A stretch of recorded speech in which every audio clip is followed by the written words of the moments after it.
33 years ago today, a small plane went down in harsh weather, killing 6 people, including then Alberta NDP leader Grant Notley, father of Premier Rachel Notley, and a young woman from a remote First Nation. Her death left 14 children without their mother, a devastating loss, but one that galvanized her children to stick together and live meaningful lives. Roberta Bell shares their story.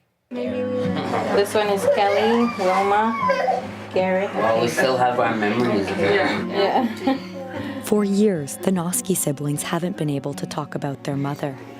Every time one of them tried, another one would break down. It's hard, very hard still to this day. And so the 14 children Elaine Noski left behind have been suffering in silence for 33 years, unable to deal with their traumatic loss until now. We're finally getting together now just for that, to heal, to start healing and start talking about, because the smaller ones don't know what our mother was like. Elaine had just given birth to her last baby. Premature, he had to stay in the hospital in Edmonton. The 39-year-old mother wrote her 13 other children a letter before she boarded Wapiti Flight 402 to High Prairie so that she could get home to Whitefish Lake First Nation. Till I get home, love, shine, Mom. She never made it. A tragic event in northern Alberta last night. 6 people were killed in a plane crash near High Prairie. The plane crashed into a forest about 30 kilometers from its destination. 6 of the 10 people on board were found dead in the wreckage, including Elaine. I cried for a while, screaming into the dark. And it seems like after that, things were a little bit blurry for a while. It was a high-profile tragedy. Also killed was NDP leader Grant Notley, a popular provincial politician and the father of current Premier Rachel Notley. Her father's death is something that we rarely hear the Premier talk about.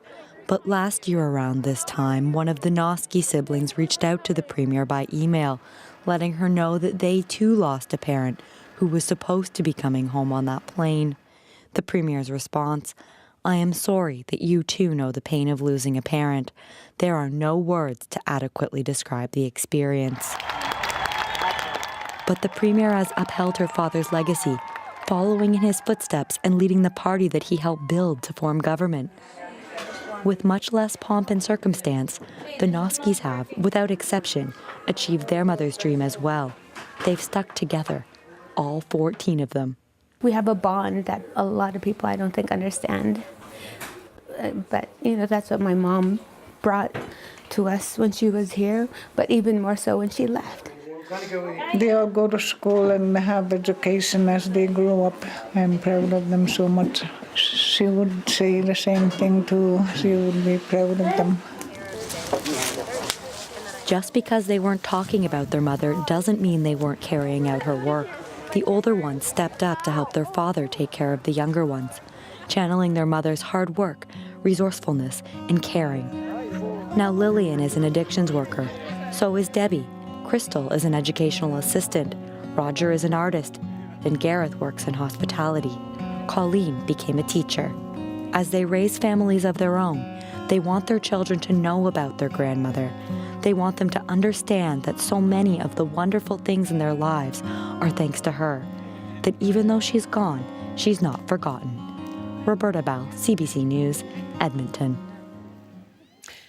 Recapping our top story.